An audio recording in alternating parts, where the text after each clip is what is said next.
तो अपनी पहली न्यूज़ है आज की। अमेरिका और भारत का जो व्यापार सौदा है उससे रिलेटेड न्यूज़ है। तो इसमें हुआ क्या है, तो जो अमेरिकी राष्ट्रपति है डोनाल्ड ट्रंप, उन्होंने भारत के साथ जो व्यापार सौदा है उसकी समय सीमा को लेकर नई घोषणा की है। उन्होंने कहा है कि 14 देशों के लिए टैरिफ शुल्क पर रोक अभी 1 अगस्त तक उन्होंने बढ़ा दी है कि हम 1 अगस्त तक कोई टैरिफ शुल्क पे नहीं लगा रहे हैं, ठीक है। और चेतावनी दी है कि अगर सौदे की शर्तें अगर भारत मंजूर नहीं करता है तो उन पर नए टैरिफ लगा देगा वो। परंतु भारत क्या है, अभी जुलाई तक उनकी जो समय सीमा थी उसी पे ध्यान केंद्रित कर रहा है। अब ये घटना का विवरण देखते हैं अपन।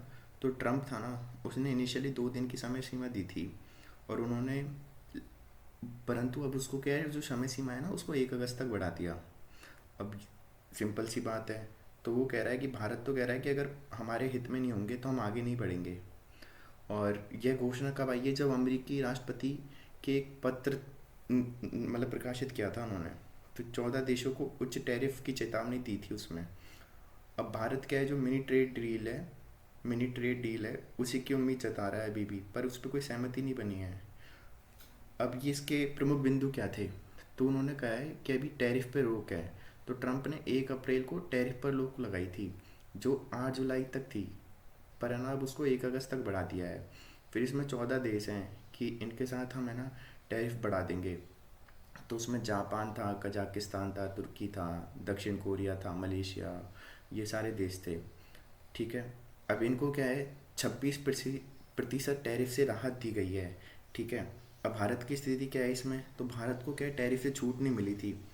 अब वह सौदे में अपने हितों की रक्षा करना चाहता है। भारत तो क्या है, जो अपने हितों को देख रहा है सबसे पहले कि हमारे अनुकूल होगा तभी हम सौदा करें वरना नहीं करें। तो ये सिंपल सी बात आ रही है। अब चेतावनी दी है, अगर भारत के अनुकूल नहीं होता तो ट्रंप उच्च टैरिफ भी लगा सकते हैं। तो सिंपल सी बात है कि अपने चेतावनी दे रहे हैं कि हम तुम्हारे ऊपर उच्च टैरिफ लगा देंगे या तो हमसे कर लो तुम ट्रेड डील। पर अभी उस पे जो सौदे के लिए जो ट्रेड डील होनी थी उसकी समय सीमा थी 8 जुलाई, तो उसको अभी रोक दिया है। अब इसका विश्लेषण देखते हैं अपन। तो इन्होंने क्या है, जो 14 देश थे उन पे ना 26% टैरिफ लागू हो सकता है और भारत में अभी कोई बातचीत नहीं हुई है इसके रिलेटेड। फिर इसमें एक लिबरेशन डे है। तो लिबरेशन डे क्या है, जो 8 जुलाई को टैरिफ पर रोक बढ़ाई गई है, ठीक है। लेकिन भारत के लिए अभी ये अनिश्चित है ये। अब निष्कर्ष क्या है इसका, तो अमेरिकी और भारत के बीच जो व्यापार सौदे हैं उसकी जुलाई समय सीमा पर अभी भी काम चल रहा है। और ट्रंप का 1 अगस्त तक का विस्तार और टैरिफ की चेतावनी दोनों देशों के बीच बातचीत को प्रभावित करेगी। फिर भारत अपने हितों की सुरक्षित रखने के लिए सावधानी से आगे बढ़ रहा है और सौदा सफल होने की उम्मीद बनी हुई है दोनों देशों के बीच में। तो अभी न्यूज़ में तो सिर्फ यही है, जो उन्होंने 8 जुलाई तक की अपन को डेडलाइन दी थी वो 1 अगस्त तक बढ़ा दी है। एक न्यूज़ है, जो दिल्ली में ईंधन पर प्रतिबंध लगाए थे वो स्थगित कर दिए हैं 1 नवंबर तक। तो अब ये क्या है, तो इसका परिचय देख लेते हैं। तो दिल्ली और इसके आसपास के जो 5 एनसीआर ज़िले हैं, जैसे गुरुग्राम है, फरीदाबाद है, गाज़ियाबाद है, गौतम बुद्ध नगर है और सोनीपत है, वहाँ पे जो पुराने वाहन हैं उन पर ईंधन बिक्री पर रोक लगा दिया था, ठीक है। अब उसको 1 नवंबर तक स्थगित कर दिया है। अब ये निर्णय किसने लिया है, CAQM ने लिया है, ठीक है। अब इसका विवरण देखें घटना का। तो CAQM ने क्या, इनिशियली जो दिल्ली सरकार है ना उसके परिवहन विभाग के निर्देश को स्थगित कर दिया है। जो उसका था मतलब उसका एक निर्देश था कि 15 साल से पुराने कोई भी पेट्रोल वाहन है और 10 साल से अधिक कोई पुराने डीजल के वाहन है ना, उनको ईंधन नहीं मिलेगा। तो यह प्रतिबंध 10 जुलाई से लागू होना था। लेकिन क्या हुआ, पर्यावरण मंत्री हैं गोपाल राय और CAQM के जो अध्यक्ष हैं सिंह, उन्होंने चुनौतियों के कारण टाल दिया है। तकनीकी इसमें टेक्निकल कुछ प्रॉब्लम्स आ रही हैं उसके रिलेटेड, ठीक है। अब इसके कारण और प्रभाव देख लेते हैं अपन। तो इन्होंने तो इसलिए लगाया था क्योंकि ये प्रदूषण नियंत्रण करना था। फिर इससे क्या होता है कि राहत मिलती है। इस निर्णय से पुराने जो वाहन मालिक हैं और ईंधन रिटेलर हैं उनको राहत मिली है, क्योंकि तत्काल लागू होने से नागरिक प्रभावित हो जाते हैं। क्योंकि ऐसा तो है नहीं कि काफ़ी बार ऐसा होता है कि गाड़ी अपन चलाते नहीं है, तो उनकी एज तो क्या है कि मतलब 10 साल हो गए उसको, पर वो अभी इतना पॉल्यूशन कर नहीं रही है। और कुछ कुछ गाड़ी ऐसी होती हैं जो 2-3 साल में ही बहुत ज़्यादा पॉल्यूशन कर रही हैं। तो अगर ये लागू होता तो मतलब लोगों के लिए मतलब दिक्कत ही होने वाली थी। अब जो CAQM है ना, उसने बोला है कि ऑपरेशनल और इंफ्रास्ट्रक्चर चैलेंज के कारण हमें अभी और समय चाहिए, तो हम अभी इसको लागू करेंगे, ठीक है। तो बस यही है। अब इसका निष्कर्ष क्या है? तो 1 नवंबर तक है ना प्रतिबंधित स्थगित होने से दिल्ली और एनसीआर के नागरिकों को राहत मिली है, लेकिन यह प्रदूषण नियंत्रण के दीर्घकालिक समाधान की ओर इशारा करता है। सरकार और सीएक्यूएम को अब तकनीकी और प्रशासनिक तैयारियों को मजबूत करना होगा ताकि भविष्य में भी कदम उठा सकें। ठीक है, तो सीधी बात यह है कि उन्होंने जो अपना निर्णय लिया था कि 15 साल पुराने पेट्रोल वाहन और 10 साल पुराने डीजल वाहन, उन पे जो अपन 10 जुलाई से रोक लगाने वाले थे, उसको अभी उन्होंने टाल दिया है 1 नवंबर तक से। फिर एक न्यूज़ है, जो केरल स्कूल है, उनके स्कूलों में कुछ बदलाव किया है। तो उन्होंने एक नो मोर बैक बेंचर, एक फिल्म है, उससे प्रेरणा ली है, फिल्म से प्रेरणा ले ली है कि अब कोई बैक बेंचर्स नहीं होगा। तो ये बहुत अच्छी है, इसको अपन एग्जाम्पल्स में डाल सकते हैं। तो एक फिल्म निर्माता थे विनेश विश्वनाथ, उनकी फिल्म थी नो मोर बैक बेंचर, तो उससे इन्होंने प्रेरणा ली है। अब इसमें क्या हो रहा है कि इस फिल्म के प्रभाव से अब स्कूलों में छात्रों को कक्षा के पिछले हिस्से में बैठने, जैसे वो पीछे वाले बैठते थे, अपन सोचते थे कि पीछे वाले बैठ के बच्चे पढ़ते नहीं हैं, तो उस प्रथा को ख़त्म करने की शुरुआत की है। और इससे क्या होगा, छात्रों की भागीदारी बढ़ेगी। सब लोग है ना रुचि से अपन मतलब भागीदारी करेंगे, किसी को ऐसा फील नहीं होगा कि यार हम बैक बेंचर्स हैं या फिर वो हैं। अब इसका विवरण देखते हैं। तो इसका विवरण क्या है, फिल्म में दिखाया गया है कि एक शिक्षक थे जो श्री विश्वनाथ ने कक्षा में नई व्यवस्था शुरू की, जिसमें छात्रों को सामने की पंक्ति में बिठाया गया ताकि वे शिक्षण प्रक्रिया में सक्रिय रहें। इस विचार को अपनाते हुए केरल के कई स्कूल हैं, जैसे तिरुवनंतपुरम के हैं और बहुत सारे स्कूल हैं, उन्होंने क्या है, रो वाइज बैठने की व्यवस्था की जगह अब गोलाकार व्यवस्था शुरू कर दी है।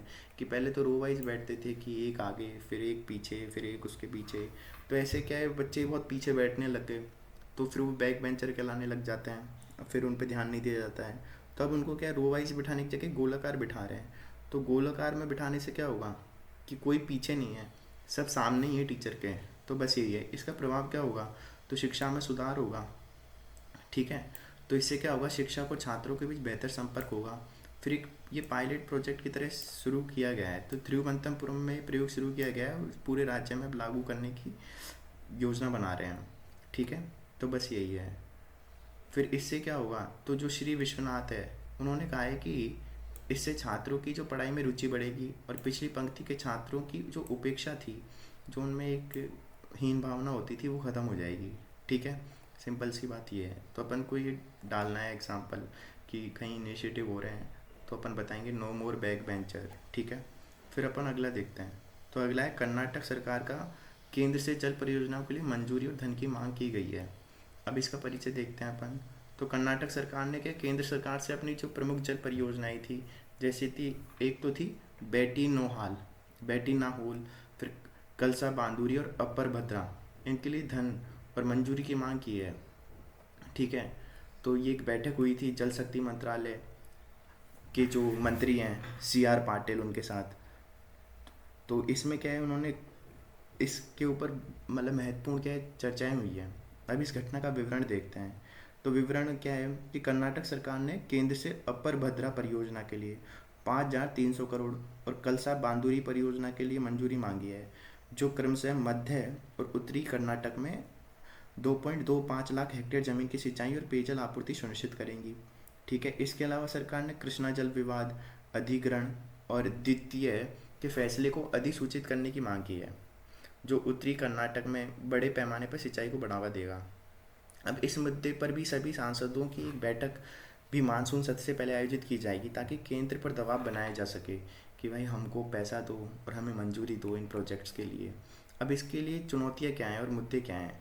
तो जो वेटिना होल परियोजना है, वो हासन जिले के पश्चिमी घाट क्षेत्र में है और वन भूमि अधिग्रहण को लेकर यहाँ पे है ना रुकावट आ रखी है, क्योंकि जो पश्चिमी घाट है वो इको सेंसिटिव जोन है एक तरीके से। तो वहाँ पे अपन वन की जो भूमि है उसको अधिग्रहण करना इतना आसान नहीं है। फिर जो दूसरा प्रोजेक्ट है वो है कलसा बांदुरी परियोजना। तो इसमें क्या है, जो पड़ोसी राज्य गोवा है उसका विरोध है इस परियोजना के लिए। ठीक है, और कर्नाटक कह रहा है कि जो गोवा है उसका विरोध है ना वो गलत है। ठीक है, तो वो कह रहा है कि हमने तो कोर्ट के फैसले के बाद ही निविदा प्रक्रिया शुरू की गई है। फिर एक अपर भद्रा परियोजना है। तो इस परियोजना का क्या है, तो इसमें जो 2023-24 का बजट है उसमें 5,300 करोड़ स्वीकृत हुए थे, लेकिन अभी भी धन जारी नहीं हुआ है इसके लिए। ठीक है, और इसकी लागत है 21,473 करोड़। तो ये एक दिक्कत हो रखी है। तो तीन तो ये हो गए, कौन कौन से, वेटी नाहोल परियोजना, कलसा बांदुरी और अपर भद्रा। फिर एक कृष्ण जल विवाद है, कृष्णा जल विवाद। तो इसमें क्या है, केंद्र के इस अधिग्रहण के फैसले को अधिसूचित करने के लिए कदम उठाने चाहिए। ठीक है, जो केंद्र का जो अधिकरण है उसने यहाँ पे कुछ डिसीजन दिए होंगे कृष्णा जल विवाद से रिलेटेड, पर उसके लिए अभी भी कोई कदम नहीं उठाया है। तो यही सब बातें चल रही हैं। तो अपन को इसमें निष्कर्ष क्या निकालेंगे, तो कर्नाटक सरकार इन जल परियोजनाओं को पूरा करने के लिए केंद्र के समर्थन पर जोर दे रही है, जो राज्य के कृषि और पेयजल संकट को हल करने में महत्वपूर्ण है। वन भूमि अधिग्रहण और पड़ोसी राज्यों के विरोधी जैसी चुनौतियों के बावजूद सरकार कानूनी और तकनीकी कदम उठाने की योजना बना रही है, और यह मुद्दा राज्य के विकास और संसाधन प्रबंध के लिए एक महत्वपूर्ण कदम साबित हो सकता है यदि केंद्र सहयोग मिले तो ये अपन को पता होना चाहिए बस कि ये परियोजनाएं चल रही हैं और कौन से ज़िले से रिलेटेड हैं, सॉरी कौन से राज्य से रिलेटेड हैं, और क्या है, कौन सी नदियाँ हैं। ठीक है, फिर एक है आषाढ़ मासम बोनम त्यौहार क्या है। तो एक आषाढ़ मासम बोनम त्यौहार अभी न्यूज़ में था। तो इसमें क्या है, एक पारंपरिक तेलुगु हिंदी त्यौहार है जो मुख्यतः आंध्र प्रदेश और तेलंगाना में मनाया जा रहा है। अब ये कैसे मनाते हैं, तो महिलाएं देवी महाकाली को प्रसन्न करने के लिए मिट्टी के बर्तन में चावल गुड़ पत्ते भरकर मंदिरों में चढ़ाती है। ठीक है, तो पारंपरिक गीत संगीत नृत्य के साथ ये उत्सव मनाया जाता है। तो अपन को इस महत्व को बस इतना याद रखना है कि त्यौहार स्त्री शक्ति का त्यौहार है, भक्ति और पारंपरिक संस्कृति का प्रतीक है, और इसमें पूजा किसकी होती है, देवी महाकाली की। ठीक है, तो आषाढ़ मासम बोनम और कौन कौन से राज्य में होता है, तो आंध्र प्रदेश और तेलंगाना में। ठीक है, फिर एक है केरल में ग्रेट हॉर्नबिल पक्षी अभी दिखा है, तो वो चर्चा में क्यों है। तो अपन को पता होना चाहिए, जो केरल के कन्नूर जिले है ना, वहाँ से एक समाचार आया है जिसमें पता चला है कि जो तटीय क्षेत्र है एजी माला का, वहाँ पे दुर्लभ ग्रेट हॉर्नबिल दिखाई देने की बात उठी है। ठीक है, अब यहाँ पे क्या, इससे क्या हुआ है, तो जैव विविधता संरक्षण को लेकर नई चर्चाएं चालू हो गई हैं इससे रिलेटेड। क्यों, क्योंकि जो पहली बार जो 24 जून 2025 को दर्ज की गई थी घटना, और ये न केवल प्राकृतिक आश्चर्य है बल्कि क्षेत्र की पारिस्थितिकी समृद्धि को भी दर्शाता है ये। अब घटना का विवरण देख लेते हैं अपन। तो ग्रेट हॉर्नबिल है ना, जो आमतौर पर पश्चिमी घाट के जंगलों में पाया जाता है, वो 24 जून को नारिया कलमपारा के एक स्कूल परिसर में देखा गया था, और इस खूबसूरत पक्षी को फल खाते और पेड़ों के बीच उड़ते स्थानीय लोगों ने देखा। बाद में फिर से क्षेत्र में नजर आया, तो इसकी जो तस्वीरें थी, वीडियो खासकर सोशल मीडिया पे ना वायरल हो गई। तो उसके बाद ये घटना में आ गया, मतलब चर्चा में आ गया। अब इसका पर्यावरणीय महत्व क्या है, तो पारिस्थितिकी संकेत देता है ये। तो क्या है, जो ग्रेट हॉर्नबिल है एक कीस्टोन प्रजाति है, कीस्टोन प्रजाति।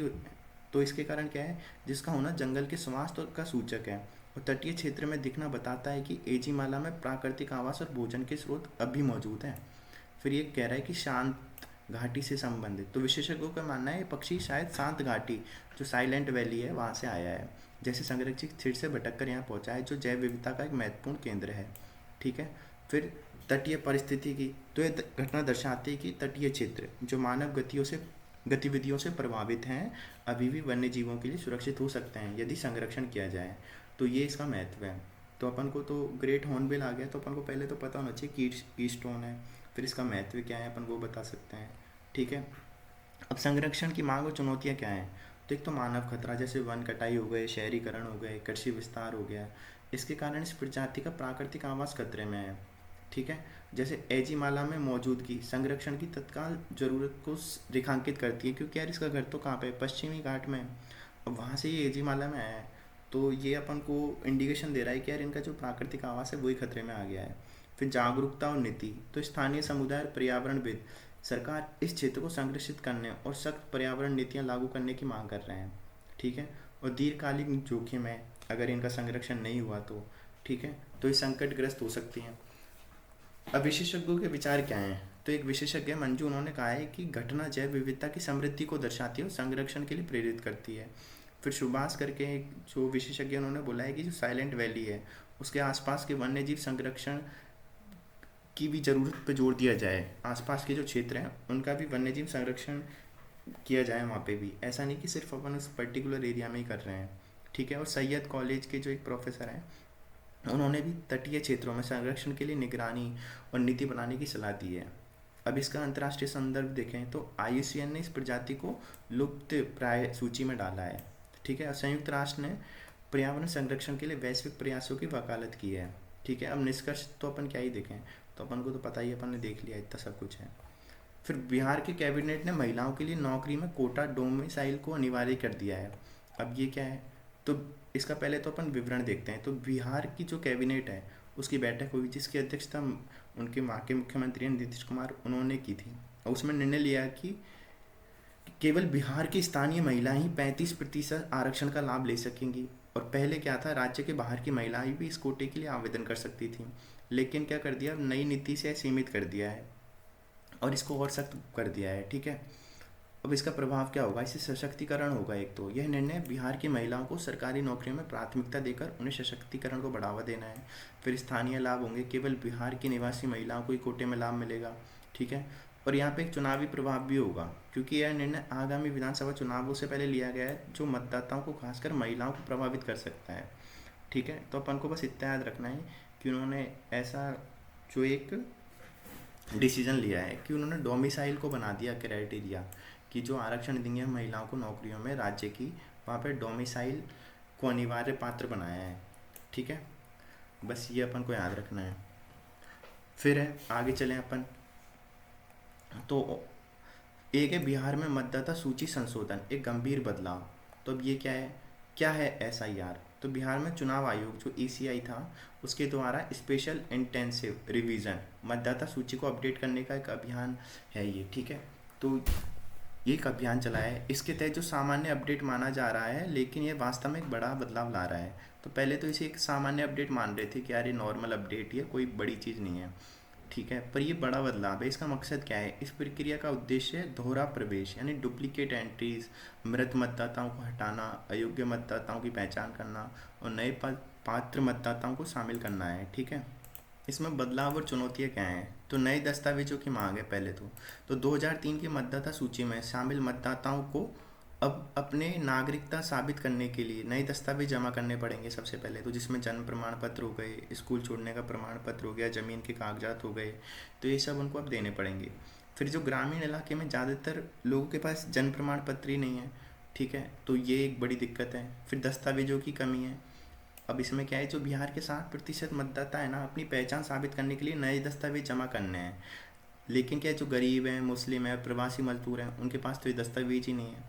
फिर प्रवासी मजदूर जो बिहार की आबादी का 20% है, वहाँ वो सब ज़्यादा इस प्रक्रिया से क्या हो रहे हैं, प्रभावित हो रहे हैं। तो ये बड़ी दिक्कत वाली चीज़ें हैं कि उनको अब साबित करना होगा, वो कैसे साबित करें, उनके पास तो डॉक्यूमेंट ही नहीं है। ठीक है, अब गंभीर जोखिम क्या है, तो वोट से वंचित होने का खतरा है, सबसे पहली बात तो ये है। ठीक है, तो क्लीन अप प्रक्रिया को तटस्थ कहा जा रहा है, इस क्लीन अप प्रक्रिया को तटस्थ कहा जा रहा है, लेकिन लाखों पात्र मतदाता खासकर गरीब प्रवासियों को वोट देने के अधिकार से वंचित होने का खतरा है। तो इसको कह रहे हैं कि यार ये मतलब न्यूट्रल है, इससे किसी को फ़ायदा नहीं है, किसी को नुकसान नहीं है, सबके लिए इक्वल है। पर दिक्कत की बात है उनके पास तो डॉक्यूमेंट ही नहीं है, तो कैसे मतलब लेके आएंगे, और उससे क्या होगा, उनको वोट डालने की दिक्कत हो जाएगी। फिर अस्पष्ट प्रक्रिया है, संशोधन जल्दबाजी और पारदर्शिता के अभाव से किया जा रहा है, जिससे लोगों में भ्रम और असुरक्षा बढ़ रही है। ठीक है, तो एक तो दिक्कत ये हो गई, गंभीर जोखिम है। फिर कानूनी और नीतिगत मुद्दे क्या हैं, तो पहले की प्रथा क्या थी, पहले मतदाता सूची में शामिल होना ही नागरिकता की पुष्टि माना जाता था, जिसे सुप्रीम कोर्ट और चुनाव नियमों ने समर्थन दिया था। लेकिन अब यह प्रक्रिया बदल गई है और नागरिकता साबित करने का बोझ मतदाताओं पर डाला जा रहा है। ठीक है, तो अब क्या है, वो उनको खुद को ही साबित करनी है नागरिकता, कि उनके पास होने चाहिए सारे डॉक्यूमेंट। अब दस्तावेजों की मान्यता क्या है, तो जैसे मजदूरी कार्ड, मनरेगा कार्ड और अन्य सरकारी पहचान पत्र जो पहले स्वीकार्य थे अब मान्य नहीं है। तो सबसे इम्पोर्टेंट है, अगर वहाँ पे क्वेश्चन पूछ लें जैसे मजदूरी कार्ड है, मनरेगा कार्ड है, उनको भी मान रहे हैं, तो नहीं, उनको नहीं मान रहे हैं अब। ठीक है, तो बस यही है। फिर नागरिकता सत्यापन, तो चुनाव आयोग अब निर्वाचन पंजीकरण अधिकारियों को यह अधिकार दे रहा है कि वे संदिग्ध विदेशी नागरिकों को जांच के लिए भेजें, और उनके दायरे से बाहर का काम है ये। ठीक है, तो ये तो पॉसिबल ही नहीं है, क्योंकि ये काम तो आमतौर पर कोई विशेष ट्रिब्यूनल को करना चाहिए, पर अब ये काम उन्होंने ERO को ही दे दिया, तो ये भी बड़ी दिक्कत है नागरिकता सत्यापन का। ठीक है, अब प्रभावित समुदाय कौन है, इससे सब ज़्यादा गरीब और प्रवासी हैं सब ज़्यादा। तो फिर नोटिस और जवाब का अधिकार, जिन मतदाताओं को सूची से हटाया जा रहा है उन्हें नोटिस और जवाब देने का मौका नहीं दिया जा रहा है, जो कानूनी रूप से गलत है। ये भी एक दिक्कत हो रही है यहाँ पे।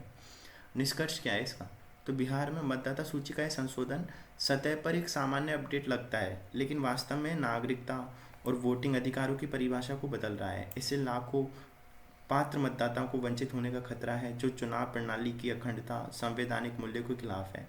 चुनाव आयोग को इस प्रक्रिया को पारदर्शी और निष्पक्ष बनाना चाहिए। सभी को नोटिस और जवाब का मौका देना चाहिए ताकि किसी का हक ना छीना जा सके। ठीक है, तो अपन को एक चीज़ ये भी पता होनी चाहिए इंटरव्यू में कि अगर किसी से पूछे तो। फिर एक न्यूज़ है बिहार मतदाता सूची संशोधन। तो जन्म तिथि और स्थान की जानकारी नहीं। तो मुख्य मुद्दा क्या है, जो बिहार में मतदाता सूची के विशेष संशोधन के दौरान पाया गया है कि 11 में से 5 दस्तावेज में जन्म की तिथि और स्थान की जानकारी नहीं होती। यह दस्तावेज मतदाताओं सूची में शामिल होने के लिए स्वीकार किए जाते हैं। ठीक है, प्रभावित दस्तावेज जैसे अनुसूचित जाति, अनुसूचित जनजाति के जंगल अधिकार प्रमाण पत्र, वनवासी अधिकार प्रमाण पत्र जैसे फॉरेस्ट राइट सर्टिफिकेट हैं, फिर डोमिसाइल सर्टिफिकेट हैं, फिर राष्ट्रीय नागरिकता रजिस्टर जैसे एनआरसी है, पारिवारिक रजिस्टर जैसे फैमिली रजिस्टर, जो कि बिहार में मौजूद नहीं है अभी।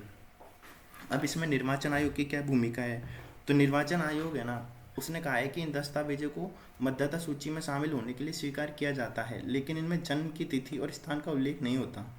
ठीक है, आवश्यकता क्या है, तो संशोधन के दौरान इन दस्तावेजों को जमा करने वाले लोगों को यह साबित करना होता है कि बिहार के मूल निवासी हैं, लेकिन जन्म की जानकारी के बिना यह मुश्किल हो रहा है। तो सबसे बड़ी दिक्कत तो ये है ना कि उनको साबित तो करना ही होगा कि यार हम बिहार के मूल निवासी हैं।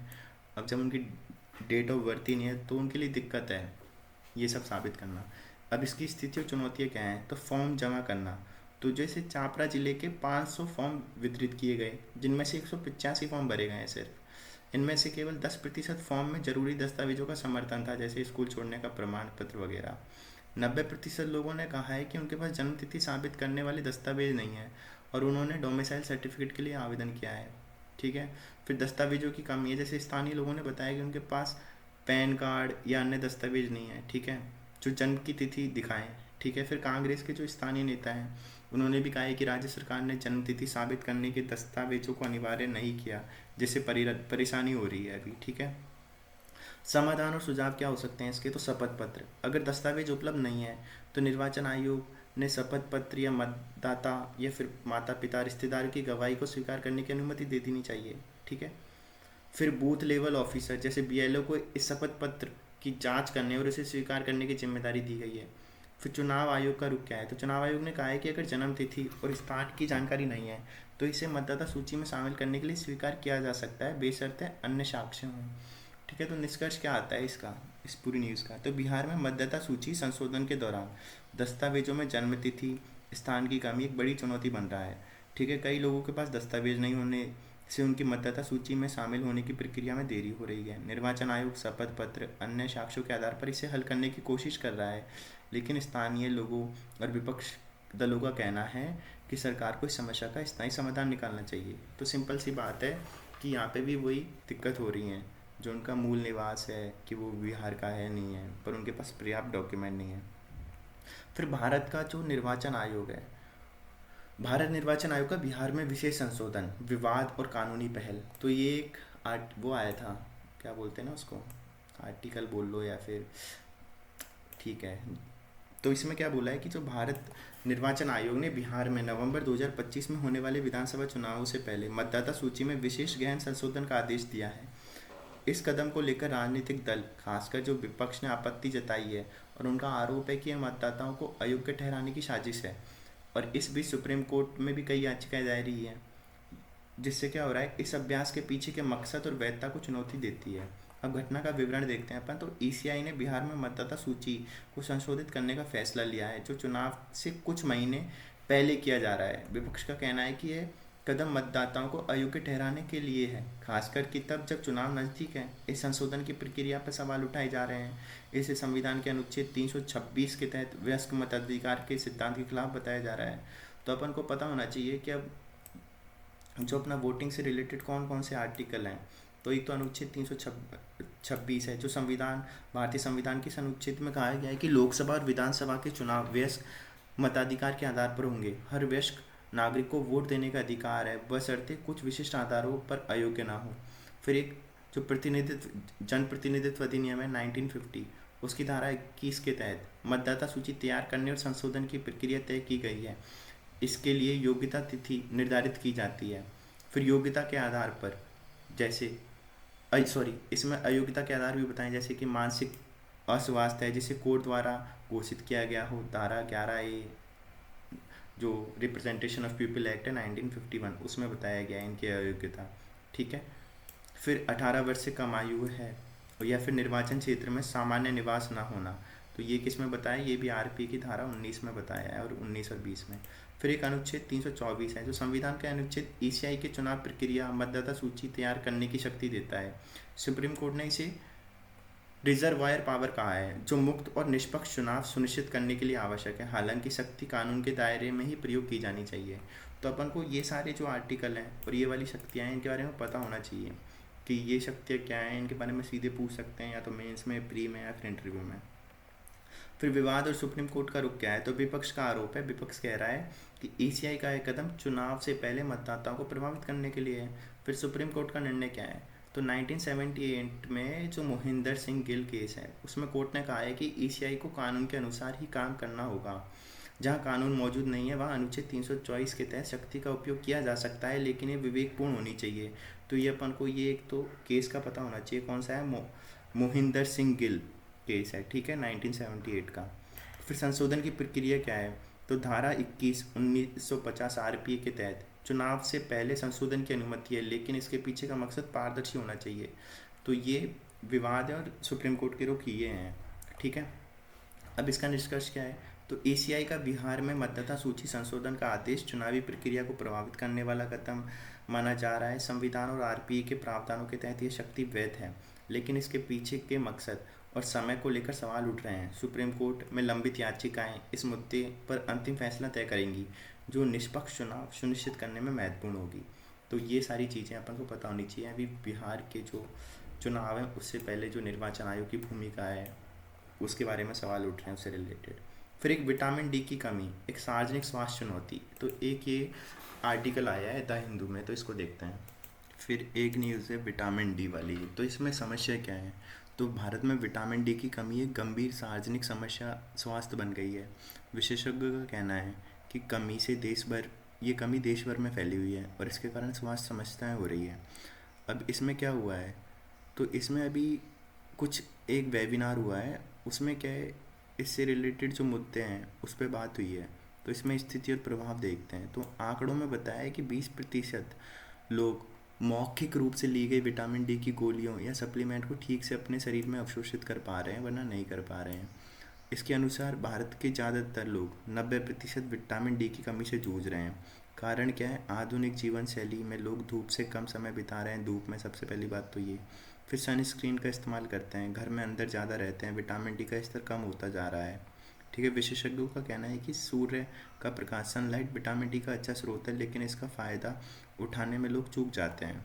ठीक है। फिर स्वास्थ्य जोखिम क्या है, तो डॉक्टर कुरियन है, उन्होंने बताया है कि कमी से बच्चों में रिकेट्स, वयस्कों में ऑस्टियोमलेसिया, हड्डियों का नरम होना, और अन्य समस्याएं जैसे कमजोरी, हड्डियों में दर्द, बीमारियां हो सकती हैं। और यह कमी डायबिटीज़, गठिया, सांस की बीमारी और कुछ कैंसर के जोखिम को भी बढ़ा सकती हैं। अब इसके समाधान या स्रोत क्या हैं, तो प्राकृतिक स्रोत तो क्या है, विटामिन डी पाने के लिए सूर्य के अलावा मछली, अंडे की जर्दी, दूध, पनीर, मशरूम जैसे खाद्य पदार्थ का सेवन करना चाहिए। फिर विशेषज्ञ सलाह क्या है, जो डॉक्टर अनिश बासर है, उन्होंने कहा है कि खान पान में बदलाव और सही आहार के विकल्प चुनने से इस कमी को दूर किया जा सकता है। फिर डॉक्टर प्रांति बंजारे हैं, उन्होंने बताया कि विटामिन डी न केवल हड्डियों के लिए ज़रूरी है बल्कि रक्तचाप, सूजन, इम्यून सिस्टम को नियंत्रित करने में भी मदद करता है। तो अपन को ये चीज़ें पता होनी चाहिए। अब इसका निष्कर्ष क्या है, तो विटामिन डी की कमी एक ऐसी समस्या है जो भारत में सार्वजनिक स्वास्थ्य के लिए एक बड़ी चुनौती बन गई है। विशेषज्ञों का मानना है कि सूर्य का प्रकाश उपयोग, संतुलित आहार, जागरूकता से इस कमी को नियंत्रित किया जा सकता है, और अगर इस पर ध्यान नहीं दिया गया तो ये गंभीर स्वास्थ्य समस्या बढ़ जाएगी। सीधी बात तो इतनी सी है। फिर एक देशव्यापी सर्वेक्षण हुआ है जिसमें छात्रों की शिक्षा में कमी देखी गई है। ठीक है, तो अपन इसको देखते हैं। तो इस सर्वेक्षण का उद्देश्य क्या था, ये परख RS करके छात्रों की पढ़ाई, सीखने की क्षमता और मूल्यांकन करने के लिए किया गया था। यह मकसद जानना था कि छात्र किन विषयों में मजबूत है और कहाँ कमी है, समय और कक्षा। तो सर्वेक्षण का चौथा चरण हुआ है, जो इसमें बताया कि 3, 6 और 9 कक्षा के इसमें छात्र शामिल थे, और सरकारी और निजी दोनों टाइप के स्कूलों के छात्र थे। इसके कुछ परिणाम आए जब प्रदर्शन करने वाले राज्य हैं। तो इसमें पंजाब, केरल, दादरा नागर हवेली, दमन दीव, चंडीगढ़ सबसे बेहतर प्रदर्शन करने वाले राज्य आए हैं, ठीक है। और इनमें स्कूलों की शिक्षा की गुणवत्ता अच्छी पाई गई है। फिर कमज़ोर प्रदर्शन वालों में बिहार और उत्तर प्रदेश आए, जिसमें शिक्षा की बड़ी कमी देखी गई है, ठीक है। विषयों में अंतर सर्वेक्षण में पाया गया है कि कक्षा 9 के 54% छात्र एक पाठ के मुख्य बिंदु को पहचानने में असमर्थ हैं।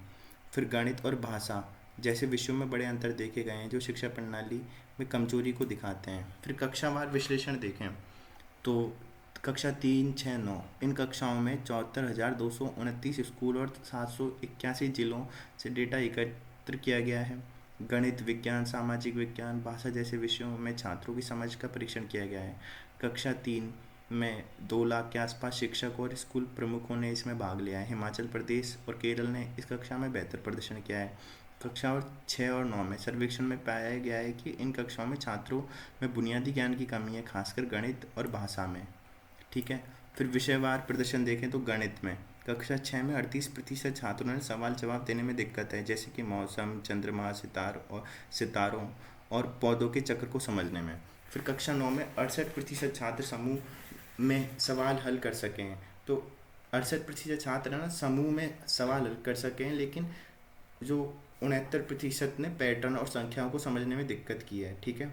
फिर भाषा में देखें तो 54% छात्र भारतीय संख्या प्रणाली को समझ सकें, लेकिन जटिल वाक्यों को समझने में दिक्कत हुई है उनको।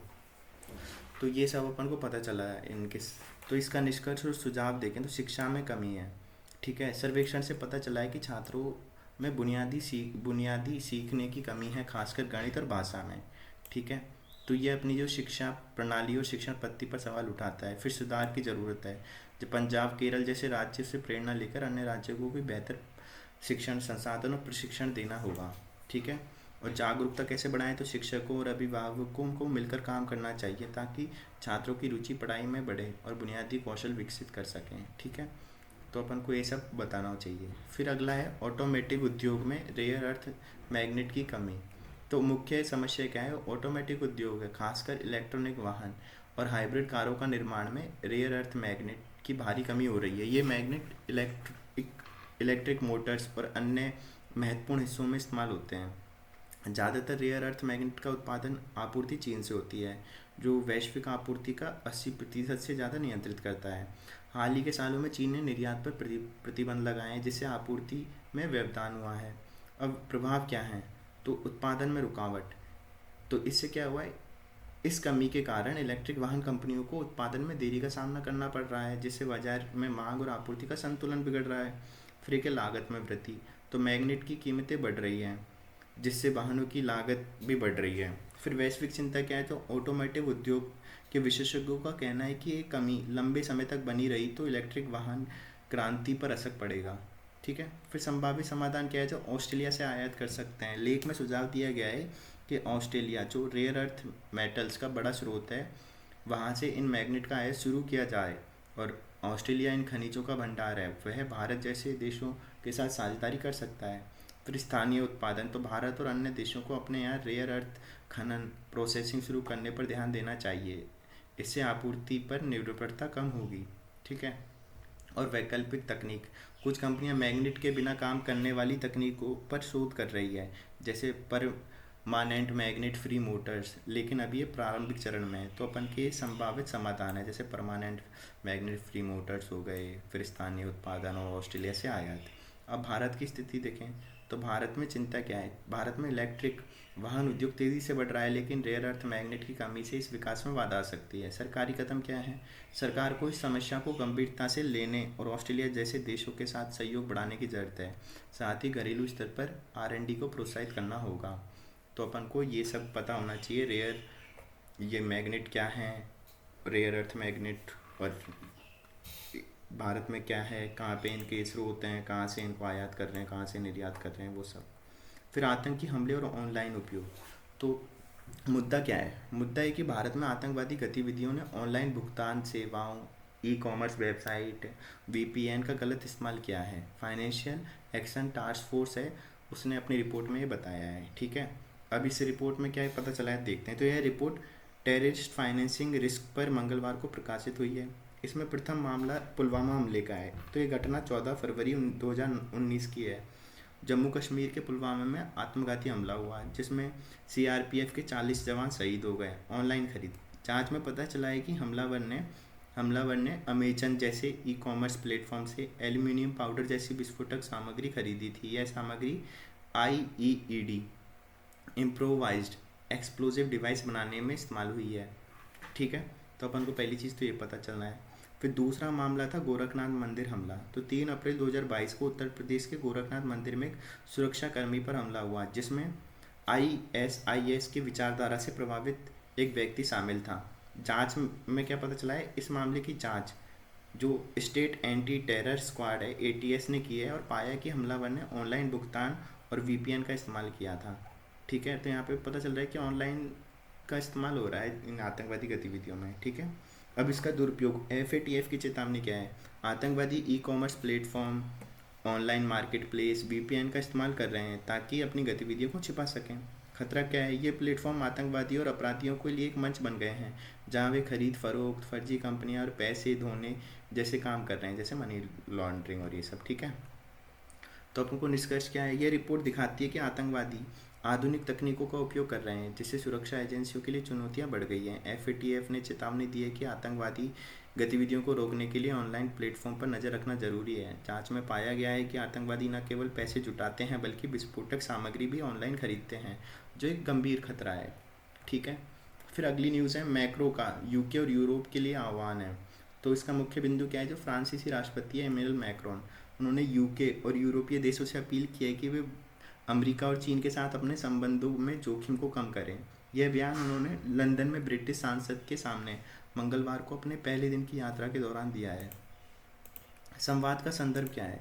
तो मैक्रो का यह बयान डोनाल्ड ट्रंप के अमेरिका में फिर से सत्ता में आने के बाद आया है। उन्होंने कहा कि यूरोप और यूके को अमेरिका और चीन पर अत्यधिक निर्भरता से बचना चाहिए क्योंकि यह उनके लिए जोखिम भरा हो सकता है। अब अमेरिका और चीन के साथ संबंधों में बदलाव की बात कर रहे हैं। तो अमेरिका के साथ मैक्रो ने कहा कि यूरोप और यूके को अमेरिका के साथ अपने संबंधों को फिर से परिभाषित करना चाहिए। उन्होंने इस बात पर जोर दिया कि ट्रंप की वापसी के बाद अमेरिका के साथ संबंधों में बदलाव की ज़रूरत है ताकि यूरोप को अपनी स्वतंत्र नीति बना सकें। फिर चीन के साथ उन्होंने चेतावनी दी है कि चीन अपनी आर्थिक शक्ति और तकनीकी प्रभुत्व का इस्तेमाल करके आपूर्ति श्रृंखला और अन्य क्षेत्रों में यूरोप पर दबाव डाल सकता है।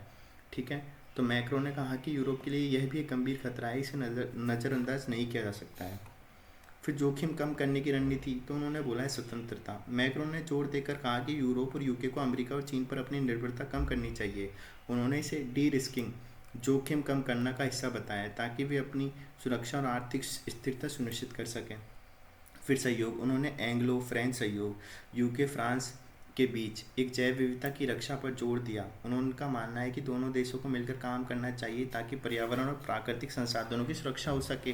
फिर वैज्ञानिक दृष्टिकोण, तो मैक्रोन ने कहा कि यूरोप को विज्ञान और तथ्यों पर आधारित नीति बनानी चाहिए, न कि केवल राजनीतिक दबाव में।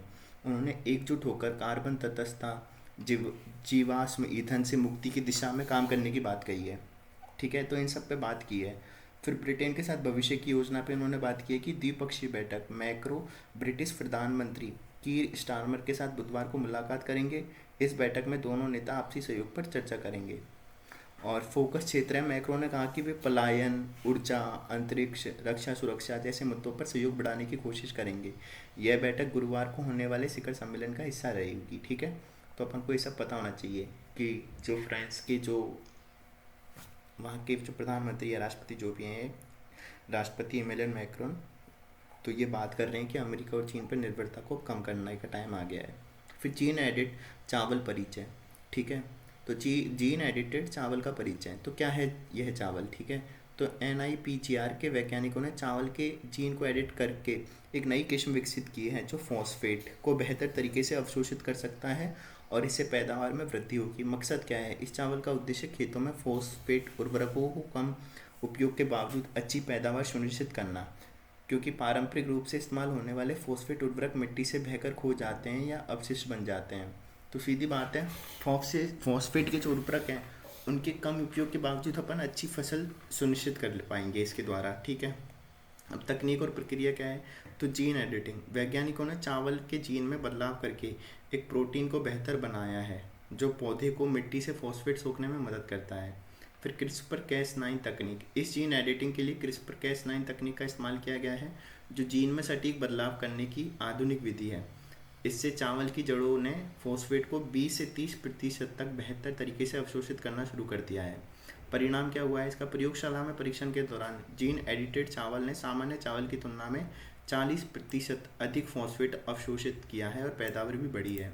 और उसके फ़ायदे नुकसान क्या हैं, फ़ायदे क्या हैं, तो फॉस्फेट की बचत हुई है, ठीक है।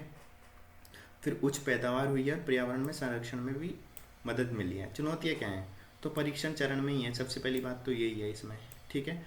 फिर विकास की संभावना, वैज्ञानिकों का कहना है कि अगर ये तकनीक सफल रही तो इसे अन्य फसलों में भी लागू किया जा सकता है जिससे खेती में क्रांति आ सकती है, ठीक है। और निगरानी, यह सुनिश्चित करना जरूरी है कि जीन एडिटिंग से पौधे की प्राकृतिक गुणवत्ता या पर्यावरण पर कोई नकारात्मक असर ना पड़े। तो निष्कर्ष क्या है, NIPGR का यह जीन एडिटेड चावल एक उभरती तकनीक का उदाहरण है जो खेती को टिकाऊ उत्पादक बनाने में मदद कर सकता है। यह नई किस्म फॉस्फेट उर्वरकों की बर्बादी को कम करने, किसानों की लागत घटा सकती है और पैदावार बढ़ा सकती है, ठीक है। हालांकि इसे व्यावहारिक रूप से लागू करने और पहले से और शोध परीक्षण की ज़रूरत होगी। तो अपन को ये पता होना चाहिए जीन एडिटेड चावल क्या है और इसमें मेन तो इसका काम क्या है, फॉस्फेट उर्वरकों को कम उपयोग के बावजूद अच्छी पैदावार सुनिश्चित करना, ठीक है। फिर एक है सिएरा लियोन, जो द्वीपवासी निराश हैं क्योंकि बढ़ता समुद्र उनके अस्तित्व के खतरे में डाल रहा है। तो ये समाचार में एक सिएरा लियोन के एक न्यानगाई नामक द्वीप के बारे में है जहाँ समुद्र का जल स्तर बढ़ रहा है।